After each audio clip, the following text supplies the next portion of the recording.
नमस्कार, आप देखते हैं न्यूज 21। में हूं आपके साथ अंशप्रीत कौर। अपना उत्तर प्रदेश बुलेटिन में आपका बहुत बहुत स्वागत। पत्रकारों ने पड़ोसी देश नेपाल में आयोजित कजरी तीज के उपलक्ष्य कार्यक्रम में हिस्सा लेकर सम्मान प्राप्त किया। आईपिजा पत्रकार संगठन के राष्ट्रीय अध्यक्ष फराज अंसारी के नेतृत्व में भारतीय पत्रकारों की टीम में बहराइच के अब्दुल कादिर उर्फ मुन्ना, विनय रस्तोगी, अमरनाथ पांडे, जुनैद वैग सहित कुल 10 पत्रकार शामिल थे।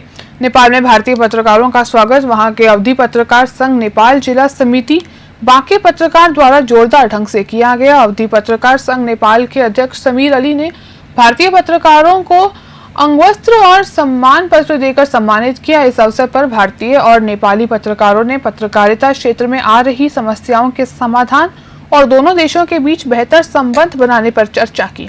बहराइच से राहुल वर्मा की रिपोर्ट।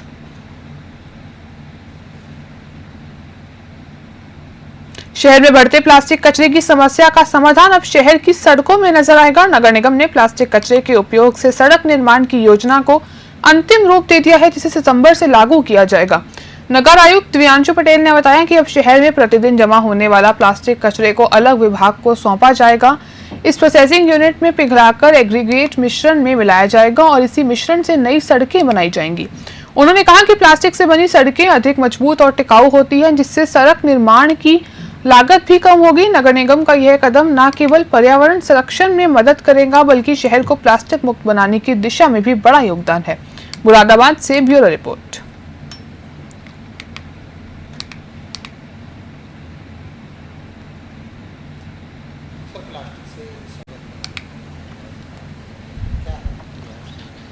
देखिए, नगर निगम मुरादाबाद द्वारा पर्यावरण जागरूकता के लिए लगातार कदम उठाए जा रहे हैं और इसी क्रम में जो हमारे प्लास्टिक के उत्पाद होते हैं या प्लास्टिक की खपत को रोकने के लिए ये एक नवाचार किया जा रहा है यहाँ पर। और जो हमारी बिटुमिन की सड़कें बनती हैं उसकी जो ऊपरी लेयर है उसको प्लास्टिक से बनाने के लिए सभी जो कार्य कर रही संस्थाएं हैं उनको निर्देशित कर दिया गया है और सितंबर माह में जो सड़कें पूरी हो रही हैं उस पर प्लास्टिक से सड़कों को बनाया जाएगा। सर, इससे क्या मतलब फायदा मिलेगा? देखिए, लगातार सरकार के द्वारा, माननीय मुख्यमंत्री जी के द्वारा ये निर्देशित किया गया है हम सभी को कि प्लास्टिक का रिसाइकलिंग के माध्यम से जितना ज़्यादा खपत हो सकती है वो की जाए, ताकि पर्यावरण को कम से कम नुकसान पहुँचे। और इस कदम से मुरादाबाद एक कदम आगे बढ़ाएगा कि जिससे कि प्लास्टिक की जो रिसाइकलिंग की प्रोसेस है वो तेज़ भी हो सके और उसका हम कहीं सदुपयोग कर सकें। और सड़क निर्माण एक ऐसा कदम है जिससे कि आम जनता को सीधा लाभ भी पहुंचेगा। मुरादाबाद में पुलिस ने जनता की समस्याओं का समाधान करने में फिर उत्कृष्ट कार्य किया। वरिष्ठ पुलिस अधीक्षक के निर्देशन में सर्विलेंस सेल टीम ने 144 चोरी और गुम हुए मोबाइल फोन बरामद किए, जिनकी कीमत लगभग 30 लाख रुपए आंकी गई है। तकनीकी निगरानी और EIR पोर्टल की मदद से ये मोबाइल अलग अलग थाना क्षेत्रों और जनपदों से ट्रैक कर पाए गए हैं। एसपी सिटी कुमार रणविजय ने बताया कि इस कार्रवाई से लोगों को बड़ी राहत मिली। मोबाइल अपने वास्तविक मालिकों को सुपर्द किए गए, जिससे लोगों के चेहरे खुशी से खिल उठे।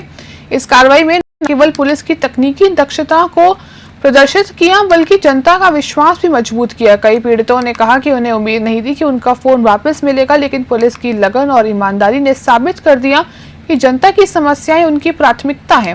मुरादाबाद से ब्यूरो रिपोर्ट।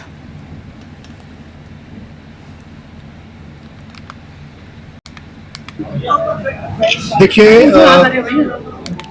SSP सर के निर्देशन में हमारी जो SOG टीम है जनपद की, जहाँ पे हमारे सर्विलांस और साइबर संबंधी कार्य भी होते हैं, इन के अथक प्रयास से वर्ष 2023 से लेकर के और इधर वर्ष 2025 तक जो मोबाइल खोए हुए हैं या चोरी के मोबाइल से, उसमें से बड़ी संख्या में हम लोगों ने मोबाइल रिकवर किया। हमारी टीम ने मोबाइल रिकवर किया है, उसमें 146 मोबाइल, 146 मोबाइल्स जो आपके सामने डिस्प्लेड है, ये सारे मोबाइल्स जिसकी कीमत लगभग 30 लाख हैं, इसको हम लोगों ने रिकवर किया है।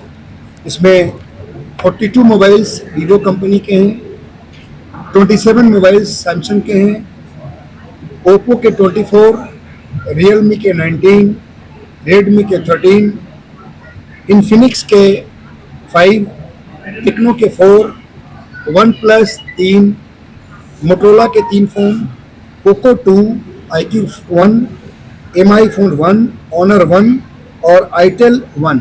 इस प्रकार कुल 146 मोबाइल्स हमारे इस डिफरेंट जगहों से इनके गुम हो गए थे, उसको हम लोगों ने रिकवर किया है। और आज जितने इसके ऑनर्स हैं, सभी ऑनर्स आज यहाँ उपस्थित हैं। हम लोग इसको विधिक तरीके से उन्हें हैंडओवर कर रहे हैं। कमिश्नर अंजनी कुमार सिंह का 1 साल का कार्यकाल बढ़ाने पर सिख समाज ने गुरुद्वारा श्री गुरु सिंह सभा में अरदास की। इसके बाद रेलवे स्टेशन पर मिठाई वितरण और आतिशबाजी का आयोजन किया गया। वीर खालसा सेवा समिति के अध्यक्ष अवतार सिंह ने कहा कि कमिश्नर हमेशा जरूरतमंदों की मदद करते हैं और गरीबों के साथ खड़े रहते हैं। गुरुद्वारा प्रधान सरदार निर्मल सिंह ने भी उनके योगदान की सराहना की। इस मौके पर भारी संख्या में लोग मौजूद रहे। रामपुर से शाहबाज खान की रिपोर्ट।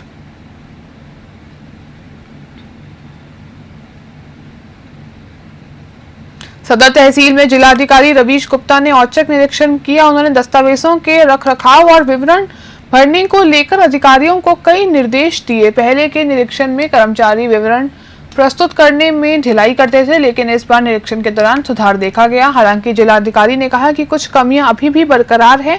जिलाधिकारी ने ईवीएम रखे जाने वाले स्थान पर भी निरीक्षण किया और व्यवस्थाओं की बेहतर बनाने के लिए आवश्यक कदम उठाने के निर्देश दिए। बस्ती से दिलीप पांडे की रिपोर्ट। में मुख्य रूप से जो हमारे सबसे नीचे स्तर की न्यायालय हैं, उनके कार्य की गुणवत्ता एक देखने के लिए और उनको समझाने के लिए जो हमारे 2 नायब तहसीलदार कोर्टों का निरीक्षण किया, वहाँ पीठासीन अधिकारी भी उपलब्ध थे। तो पिछले निरीक्षण से इस निरीक्षण में बदलाव देखने को मिला है। जो पहले यहाँ पे एक समस्या जो थी वो थी कि ऑर्डर शीट में विवरण नहीं लिखे जाते थे, केवल लिखा जाता था कि उपस्थित हुए, अगली तिथि ये। तो उसमें बदलाव मिला। हालांकि पुरानी पत्रावलियों में अभी भी ऐसा मिला कि बहुत ही संक्षिप्त लिखा था, पर जो नई फाइल है उसमें पूरे डिटेल में लिखा था कि आज क्या कार्रवाई थी और अगले बार किस कार्रवाई पर मिला। उसके अलावा रिकॉर्ड रूम को देखा गया, वो एक इम्पॉर्टेंट पार्ट हुआ है। रिकॉर्ड रूम में जो दस्तावेज थे उनके उसमें रखरखाव में थोड़ी कमी महसूस हुई, क्योंकि बहुत सारे जो पुराने खसरे थे वो नहीं रखे गए थे। हालांकि ये समस्या, क्योंकि मैं संत कबीर नगर में भी था, तो बीच में कुछ खसरों की समस्या हुई थी, लेकिन वर्तमान समय के खसरे रखे गए थे। और निर्वाचन कार्यालय का प्रतिमाह एक निरीक्षण करना होता है हमें जिला निर्वाचन अधिकारी के रूप में। जो भी हमारी ये सील हैं, लॉक से उनको चेक करना पड़ता है, उनके साथ कोई छेड़छाड़ तो नहीं हुई है, ड्यूटी वगैरह प्रॉपर लग। पुलिस ने एक ऐसे संगठित ठगी गिरोह का पर्दाफाश किया जो जमीन और शेयर मार्केट में निवेश के नाम पर लोगों को लाखों रुपए से बेखल कर रहा था। गैंग का मास्टरमाइंड गौरव प्रजापति मासिक 10% मुनाफे का झांसा देकर फर्जी company इन्फेस्ट investment and broking private limited के दस्तावेज और ब्रोकेज लाइसेंस दिखाता था। पुलिस ने गौरव के माता पिता रामाश्रय और किरण प्रजापति को गिरफ्तार भी किया। 2 प्रमुख पीड़ितों से 35% 60 लाख रुपए और 16.50 लाख रुपए की ठगी हुई। गौरव अपनी पत्नी और बच्चों के साथ फरार है। उसकी कार भाई सौरभ प्रजापति के घर पर रजिस्टर्ड है। पुलिस ने 3 मुकदमे दर्ज किए और फरार आरोपी की तलाश जारी है। एसपी अभिनंदन ने बताया कि जल्द ही उसे गिरफ्तार किया जाएगा। बस्ती से दिलीप पांडे की रिपोर्ट। से ऑपरेट कर रहा था, जिसमें कि मुख्य आरोपी है गौरव प्रजापति और उसके जो कुछ सहयोगी, जिसमें उसके माँ बाप और उसके भाई हैं। ये लोगों से अलग अलग कारणों से इन्वेस्टमेंट के नाम पे पैसे लेते थे। इन्होंने एक कंपनी भी बना रखी थी जिसको हम लोग इन्वेस्टमेंट एंड ब्रोकरी करके वो कंपनी थी।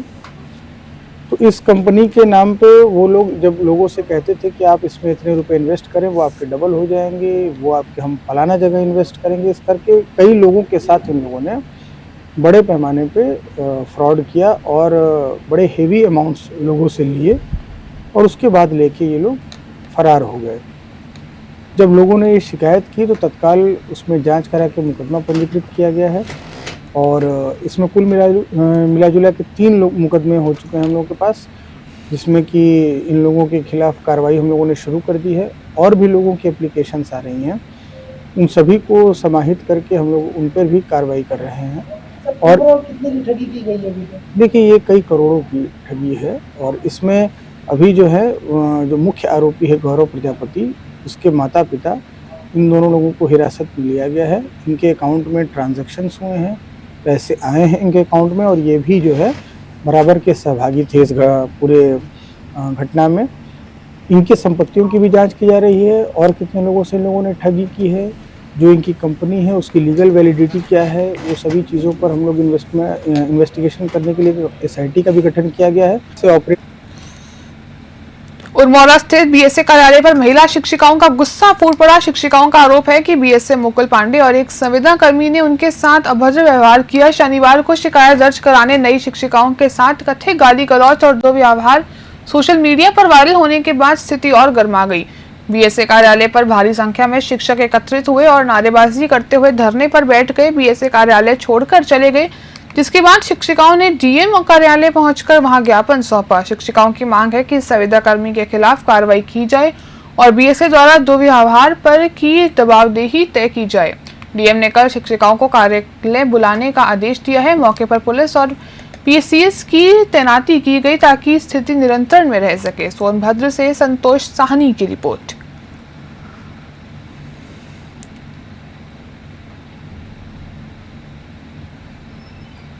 भारतीय किसान मजदूर यूनियन सिंघनिया के प्रदेश अध्यक्ष संजय सोलंकी के नेतृत्व में पदाधिकारी और कार्यकर्ताओं ने गुलावठी बिजली घर का घेराव किया। इस अवसर पर मंडल अध्यक्ष विजय तेवतिया और जिला अध्यक्ष सचिन तेवतिया भी मौजूद रहे। बाकियों ने सौंपा 8 सूत्री मांग पत्र सौंपते हुए बिजली विभाग और शासन से कहा कि अगर 15 दिन के भीतर इन मांगों का समाधान नहीं किया गया तो बड़े पैमाने पर आंदोलन किया जाएगा। संयुक्त रूप से नेताओं ने चेतावनी दी कि आंदोलन की जिम्मेदारी पूरी तरह से शासन और बिजली विभाग पर होगी। इस घेराव का उद्देश्य किसानों और मजदूरों की समस्याओं को गंभीरता से उठाना और तुरंत समाधान दिलवाना बताया गया। बुलंदशहर से शहरोज खान की रिपोर्ट।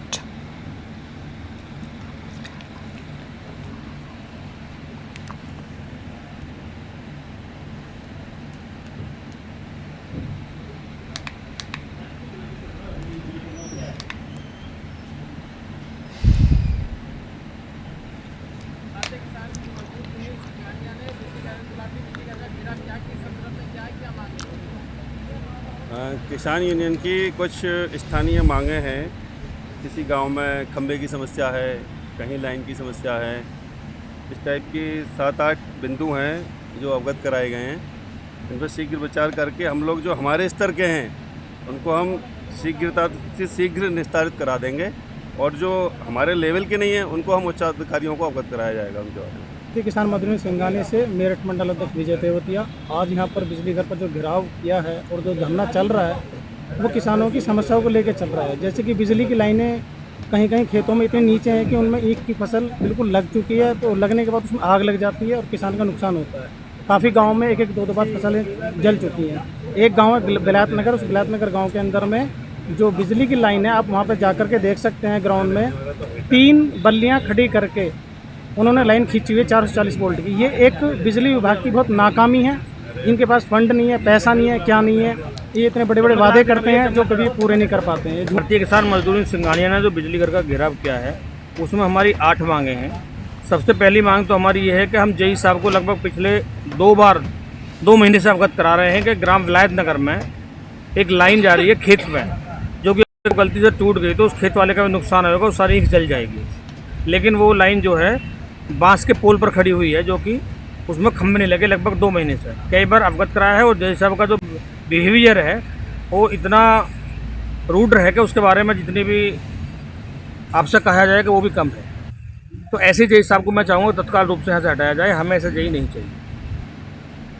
सोनहा थाना क्षेत्र के ग्राम अमरौली शुमाली टोला करीमनगर का निवासी जलाउद्दीन 9 साल की बच्ची के साथ दुष्कर्म का प्रयास कर रहा था। परिजनों की सूचना पर थाना में एफआईआर दर्ज कराई गई। पुलिस आरोपी की तलाश कर रही थी।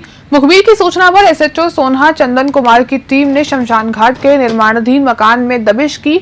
आरोपी से सरेंडर करने को कहा गया, लेकिन उसने पुलिस पर फायरिंग कर दी। जवाबी कार्रवाई में आरोपी के पैर में गोली लगी। पुलिस ने मौके से एक तमंचा और कारतूस भी बरामद किया। सीओ रधौली स्वर्णिमा पुलिस सिंह ने बताया कि आरोपी जलाउद्दीन को गिरफ्तार कर घटनास्थल से सुरक्षा के साथ अस्पताल भेजा गया है। मामला गंभीरता से लिया गया और आगे की कार्रवाई फिलहाल जारी है। बस्ती से दिलीप पांडे की रिपोर्ट। थाना सोनहा क्षेत्र के अंतर्गत डायल 112 पर एक सूचना प्राप्त हुई कि थाना क्षेत्र में रहने वाली एक 9 वर्षीय बालिका के साथ उसी के गांव के रहने वाले एक व्यक्ति द्वारा गलत कार्य करने का प्रयास किया गया है। सूचना प्राप्त होते ही थाना प्रभारी मैं फोर्स घटनास्थल पर पहुंचे। उन्होंने पीड़ित परिवार से मुलाकात कर उनसे तहरीर प्राप्त करी। प्राप्त तहरीर के आधार पर उचित धाराओं में थाने में मुकदमा पंजीकृत किया गया है। पंजीकृत मुकदमे में अभियुक्त की तलाश की गई और उसके संभावित स्थानों पर दबिश दी गई। उक्त दबिश के दौरान ही अभियुक्त की गिरफ्तारी के लिए रात्रि गश्त में थाना प्रभारी को जरिए मुखबिर ये सूचना प्राप्त हुई कि अभियुक्त थाना क्षेत्र में स्थित शिवा घाट पर निर्माणाधीन शमशान घाट में छुपा हुआ है और वहां से ही भागने की फिराक में है। थाना प्रभारी मैं फोर्स शमशान घाट पर पहुंचे हैं और उन्होंने अभियुक्त को आत्मसमर्पण के लिए कहा है, परंतु अभियुक्त ने आत्मसमर्पण करने की बजाय पुलिस फोर्स पर फायरिंग करी है। उस फायरिंग के बचाव में पुलिस बल द्वारा काउंटर फायर किया गया है, जिसमें एक गोली अभियुक्त के पैर में लगी है। सुजौली थाना क्षेत्र के करतनिया घाट वन रेंज के आंबा गांव में 14 वर्षीय बालक अनिल को मगरमच्छ ने खेत में खींच लिया। बालक अपनी चाची के साथ हल्दी के खेत में घास निकाल रहा था जो गेरुआ नदी से सटा हुआ था। चाची हक्का बक्का रह गई, लेकिन मगरमच्छ बालक को पानी में खींच कर छिप गया। महिला की आवाज सुनकर ग्रामीणों की भारी भीड़ जुट गई और पुलिस टीम भी मौके पर पहुंची। इस दौरान मगरमच्छ बालक की गर्दन दबोचते हुए दिखाई दिया, फिर पानी में छिप गया। बालक इकलौता था और उसके माता पिता बलिया में मजदूरी करता था। घटना की जानकारी मिलते ही परिवार में कोहराम मच गया। ग्रामीण और पुलिस मिलकर बालक की तलाश कर रहे हैं। बहराइच से राहुल वर्मा की रिपोर्ट।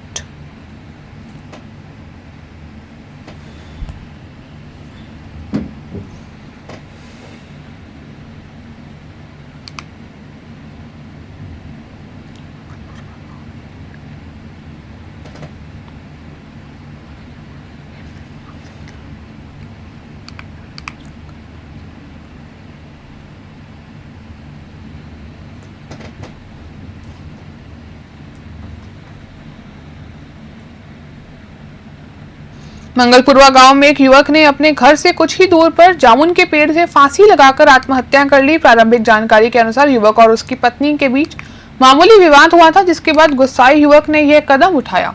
घटना की खबर मिलते ही परिवार में कोहराम मच गया। मौके पर पहुंची पुलिस ने शव को कब्जे में लेकर पोस्टमार्टम के लिए भेजा। पुलिस मामले की जाँच कर रही है और आसपास के लोगों से पूछताछ कर रही है। यह घटना पूरे इलाके में चिंता और शोक का कारण बनी है। बहराइच से राहुल वर्मा की रिपोर्ट।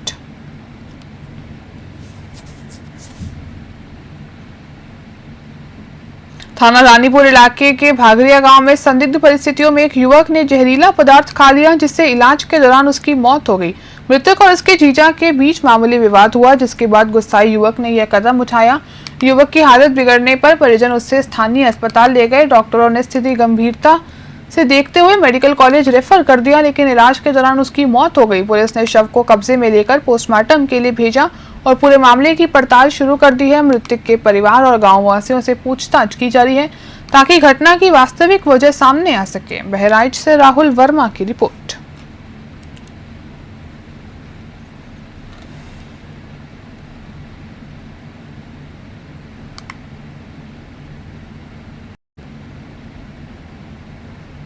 पुलिस ने एक संगठित गिरोह का भांडाफोड़ किया, जो महिलाओं के माध्यम से फर्जी रेप और SST SC मामलों में मुकदमे दर्ज कराकर लोगों से भारी भरकम वसूली करता था। गिरोह मुख्यतः ऐसे व्यक्तियों को निशाना बनाता था जिनके किसी पहले से विवाद चल रहे होते थे।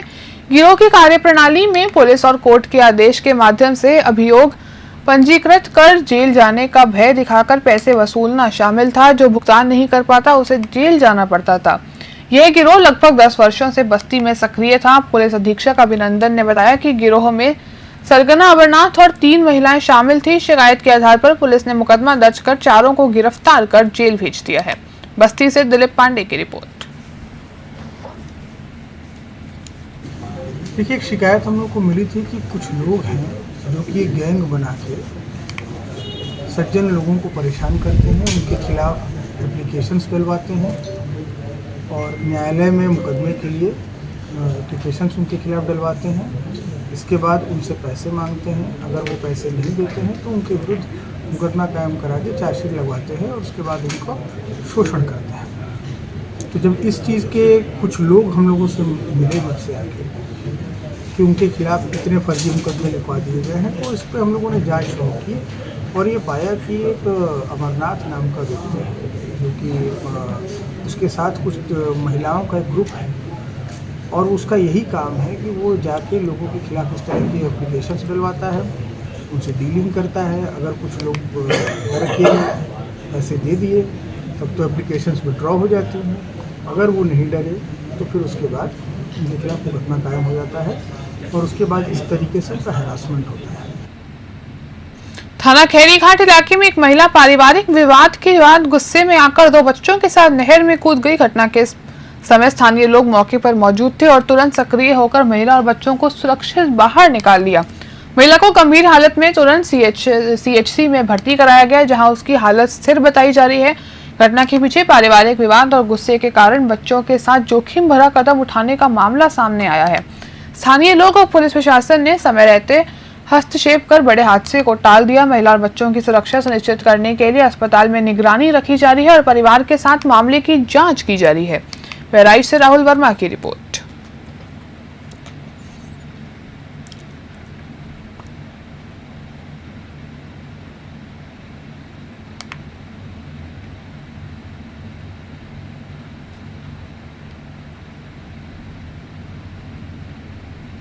कोखराज थाना क्षेत्र के केशवापुर में 23 अगस्त को परचून की दुकान से हुई लूट के आरोपी को पुलिस ने गिरफ्तार किया। पीड़ित सूर्यभान सिंह ने लिखा कि उनकी दुकान से रुपए और ज्वेलरी चोरी हुई थी। पुलिस ने सीसीटीवी फुटेज और आरोपी की बाइक नंबर के आधार पर उसकी तलाश शुरू की। मुखबिर ने सूचना मिलने पर एसओजी पिपरी थाना प्रभारी सिद्धार्थ सिंह और कोखराज थाना प्रभारी चंद्रभूषण मौर्य की टीम ने आरोपी का पीछा किया। आरोपी ने पुलिस पर फायरिंग की। जवाबी कार्रवाई में उसे पैर में गोली लगी। गिरफ्तार आरोपी की पहचान सुमित पासी निवासी मंदिर प्रयागराज के रूप में हुई। सीओ सथारू सत्येंद्र तिवारी ने बताया कि आरोपी के पास से चोरी की बाइक, अवैध तमंचा, 2 जिंदा कारतूस और लूट का सामान बरामद हुआ। आरोपी का इलाज जिला अस्पताल में किया जा रहा है। कौशाम्बी से जेगम रिजवी की रिपोर्ट।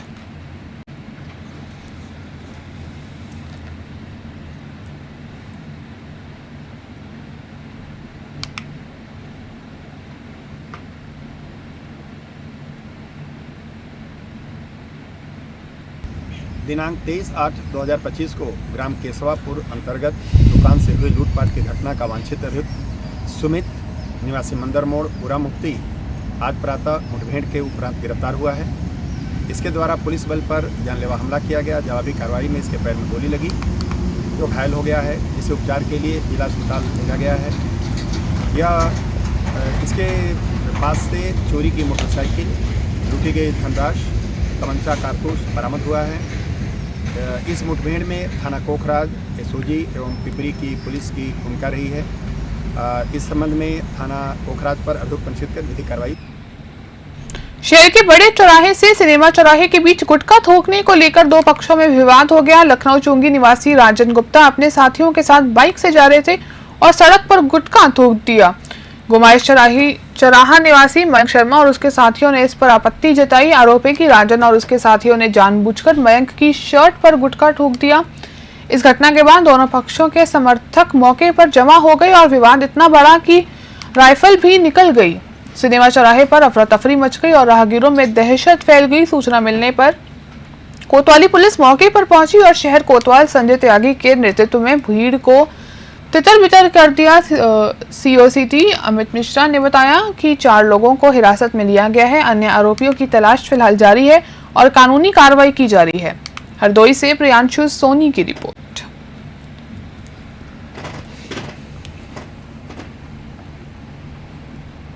साकेत नगर स्थित सुभाष स्मारक पब्लिक स्कूल पर कक्षा 8 के छात्र के साथ मारपीट और दुर्व्यवहार से गंभीर आरोप लगे हैं। छात्र की मां ने जिलाधिकारी को प्रार्थना पत्र देकर शिक्षक दीपक और शिक्षिका अनुप्रिया के खिलाफ कार्रवाई की मांग की। अभिभावक का आरोप है कि शिकायत के बावजूद उत्पीड़न जारी रहा और जब टीसी के लिए आवेदन दिया गया तो स्कूल ने उसे देने से इनकार कर दिया।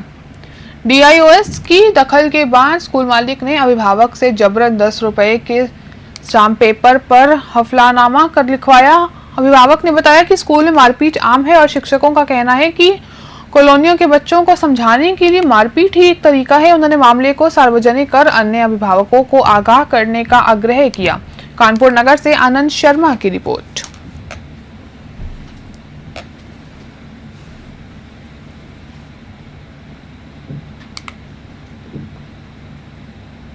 नई शिक्षा नीति 2020 के दिशा निर्देशों के तहत डीएवी कॉलेज कानपुर में बुधवार को नए छात्र छात्राओं के लिए विशेष जानकारी कार्यक्रम आयोजित किया गया। कार्यक्रम का उद्देश्य विद्यार्थियों को कॉलेज की कार्यप्रणाली, समितियों, उपलब्ध सेवाओं, अधिकारों और जिम्मेदारियों से अवगत कराना था। कॉलेज प्रशासन ने लाइब्रेरी, अनुशासन, छात्रवृत्ति और अन्य छात्र हित समितियों की कार्यप्रणाली समझाई। छात्रों को बताया गया कि किस तरह का समितियों का लाभ उठाया जा सकता है और विशेष रूप से छात्रों को उनके अधिकारों और सुरक्षा संबंधी सुविधाओं के बारे में जागरूक कराया गया।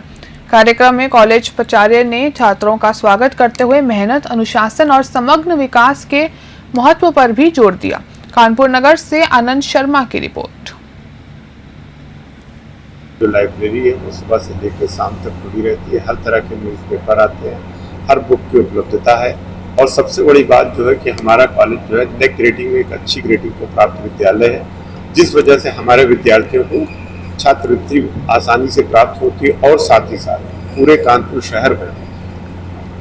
शहर क्या पूरे उत्तर प्रदेश में हमसे ज़्यादा बीकॉम के छात्र किसी भी विद्यालय में नहीं है, महाविद्यालय में नहीं। हमारे यहाँ बीकॉम के छात्र करीब 600 के ऊपर है, जो कि ये उपलब्धि किसी के पास नहीं। और हमारे पूर्व छात्रों में माननीय श्री रामनाथ कोविंद जी हमारे पूर्व छात्र हैं, जो कि भारत के महामहिम राष्ट्रपति रहे हैं। वो हमारे इसी विभाग से, इसी जगह से पढ़े हुए विद्यार्थी हैं। ये हमारे लिए गौरव का विषय है। इसके अलावा छात्रों को और क्या जानकारी दी गई? हाँ, छात्रों को सारी हमने ये भी जानकारी दी है कि जैसे छात्राओं के लिए अलग हमारे यहाँ रूम है और छात्रों को हमने ये भी बताया है कि अगर कोई आपकी प्रॉब्लम हो तो आप सीधे हमारे चीफ डॉक्टर से संपर्क कर सकते हैं। और स्पेशल रूप से हम लोगों ने अपने व्यक्तिगत रिसोर्सेज से कुछ लाइब्रेरी डिपार्टमेंटल भी बना रखी है, जिसमें वो कोई भी छात्र आए, हम उस पर कुछ भी नहीं, उसको जो भी किताब चाहिए उठा ले जाए, पढ़े लिखे, जब मर्जी वो लौटा दे। कोई बंदिश नहीं है कि तुमको 15 दिन में लौटानी है। और एग्जाम क्लास के बाद हम लोग डिपार्टमेंट में बैठ के एक्स्ट्रा क्लासेस भी पढ़ाते हैं, जो कि और कॉलेजों में नहीं उपलब्ध है। हमारी जब क्लासेस ओवर हो जाती है तो हम लोग यहाँ बैठ के 2 घंटे एक्स्ट्रा अपने विद्यार्थियों को बताते हैं, जो उनके डाउट अगर क्लास में नहीं क्लियर।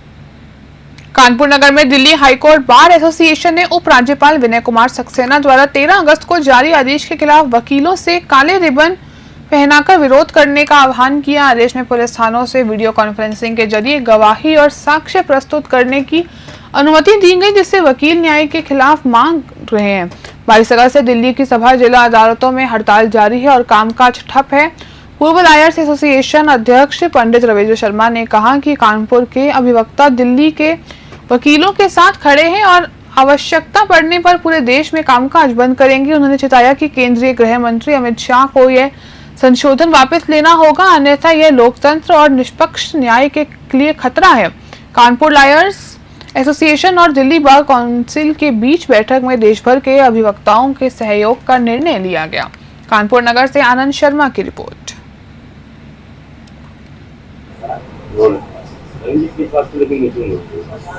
आज हम लोगों की जो दिल्ली में लेफ्टिनेंट गवर्नर द्वारा वादकारी विरोधी भारतीय न्याय व्यवस्था को छिन्न भिन्न करने वाला अधिसूचना जारी की गई, जिसके विरोध में दिल्ली के अधिवक्ता 22 तारीख से हड़ताल पर है। उसी संबंध में मीटिंग हुई। हमारी दिल्ली के बार काउंसिल को चेयरमैन डी के शर्मा जी से बात हुई। उन्होंने सहयोग मांगा कि अगर आवश्यकता पड़ी तो हमें पूरे देश से सहयोग चाहिए, जिस पर हम लोगों ने यह आश्वासन दिया है कि कानपुर सहित प्रदेश और देश के समस्त अधिवक्ता इस न्याय व्यवस्था को छिन्न भिन्न करने वाले अधिवक्ता वृत्ति के विरोधी और अधिवक्ताओं को समाप्त करने के साथ वादकारियों के विरोधी, निष्पक्ष न्याय के विरोधी अधिसूचना को तत्काल गृह मंत्री भारत सरकार माननीय अमित शाह जी वापस ले, क्योंकि इससे न्याय व्यवस्था छिन्न भिन्न हो जाएगी और पुलिसिया राज कायम करने का जो प्रयास है उसका हम विरोध कर रहे हैं। अभी क्या योजना है? उन्होंने मांगा है कि उन्होंने कहा आवश्यकता पड़ी हम बुलाएंगे। अगर उन्होंने बुलाया तो हम लोगों सहित पूरे देश का अधिवक्ता दिल्ली पहुंचेगा और जिस तरह से अधिवक्ता संशोधन विधेयक को हम लोगों ने वापस कराया, इसको भी वापस कराएंगे, क्योंकि हमें ऐसा प्रतीत हो रहा है कि अभी ये दिल्ली में ट्रायल के तौर पर लाया जा रहा है और उसके बाद पूरे देश में लाया जाएगा। अलीगंज कोतवाली क्षेत्र के गांव कोदेशा में 30 वर्षीय युवक नरेंद्र संदिग्ध परिस्थितियों में गोली लगने से घायल हो गया। सूचना पर पुलिस तुरंत मौके पर पहुंची और घायल को सीएचसी अलीगंज में रेफर कर दिया। प्रारंभिक जांच में पता चला कि 4 दिन पहले जमीनी विवाद को लेकर नरेंद्र के खिलाफ अवैध हथियार लेकर धमकाने की एफआईआर दर्ज हुई थी। पुलिस के अनुसार दूसरे पक्ष पर क्रॉस एफआईआर दर्ज कराने के इरादे से नरेंद्र ने अपने साथी के साथ साजिश रचकर खुद को ही गोली मार ली। पुलिस मामले की गहन जांच में जुटी है। एटा से इराज अली की रिपोर्ट। अपना उत्तर प्रदेश बुलेटिन में फिलहाल के लिए इतना ही। हम देखते रहिए न्यूज़ 21।